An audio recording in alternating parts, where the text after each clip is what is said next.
दुनिया के किसी भी कोने में पवन खड़ा रहता है या बैठा रहता है, एक बार गुनगुना देता हूँ, हमारे भाई आप लोग दिल से मगन हो जाते हैं, मस्त हो जाते हैं। मेरा भी सीना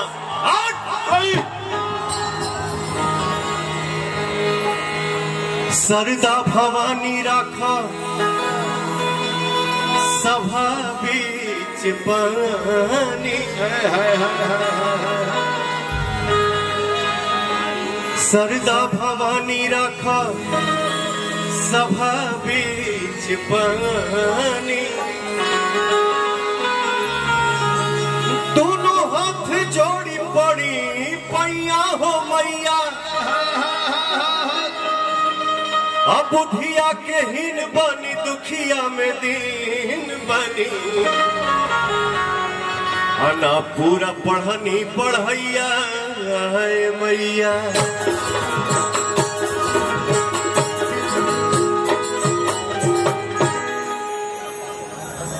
जब से मैंने होश संभाला, जौने देवी गीत से मैंने अपना जीवन शुरू किया,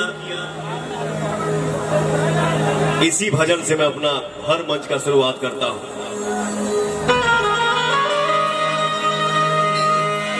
हर बानी असर में हो, पानी असर में हो, तनिया जाई तू, तनिया जाई तू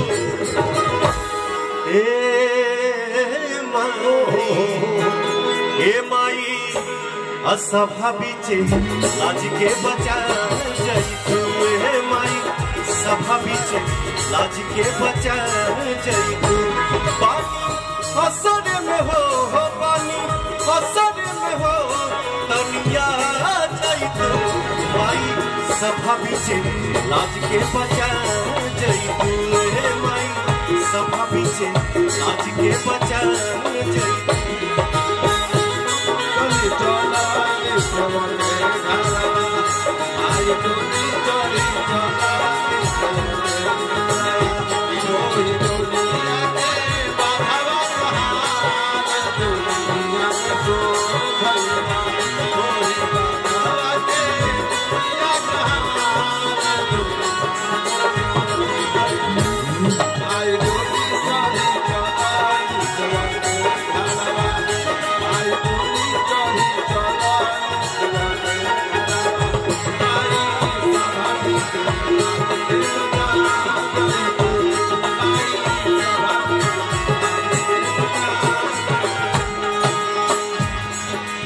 और का भैया थोड़ा लेवल बढ़ा देते हैं।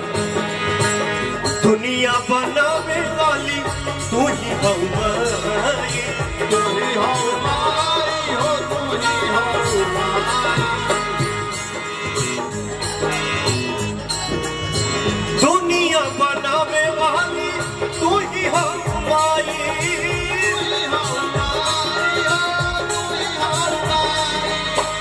दर दर घूम आई अब कहाँ जाए, दर दर घूम आई अब कहाँ जाए। सेरा बोलिया के हो, सेरा बोलिया के तरह सब दिखा जाए तू माई सभा बीचे के बचा जाए तू माई सभा बीचे लाज के बचा जाए तू।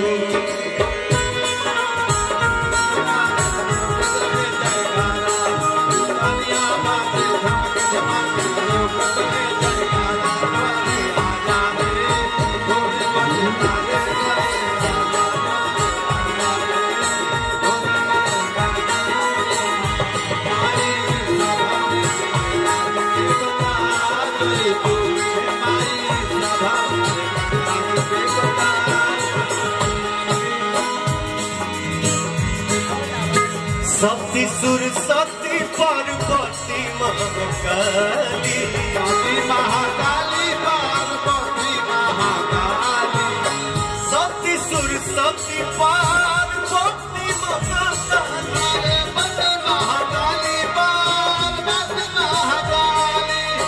लक्ष्मी कहलु तू कहलु से रे बहाली, लक्ष्मी